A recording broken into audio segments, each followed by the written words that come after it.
Sa amateur boxing, ipinakilala na po sa media ang bagong consultant na kinuha ng Amateur Boxing Association of the Philippines o ABAP. Siya po ay walang iba kundi si ang isang Irish national na inaasahang makakatuwang ng mga national coaches sa paggabay sa mga Filipino pugilists. Alamin po natin kung sino siya sa report ni Robert Belen.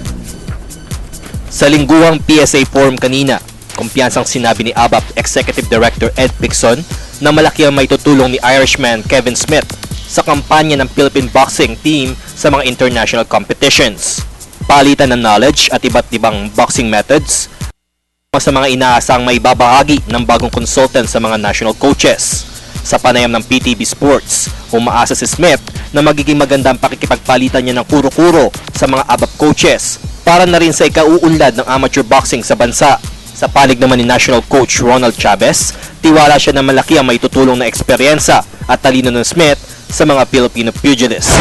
I'd say that there's a lot of very talented boxers here in the Philippines, very talented boxers in the amateur boxing pool up in Baguio City. The coaches are very good.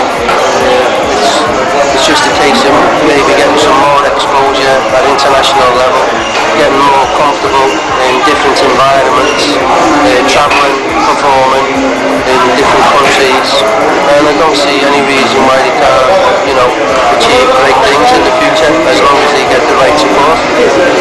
Malaki ang may tutulong din sa Pilipinas boxing dahil alam naman natin si Kevin dating at marami ring natapos sa education. Siguro malaking bagay din siya sa akin. Maganda siguro may tutulong din sa akin kung magtuloy-tuloy siya dito sa akin. Para sa PTV Sports, Robert Belen, Telebisyon ng Bayan.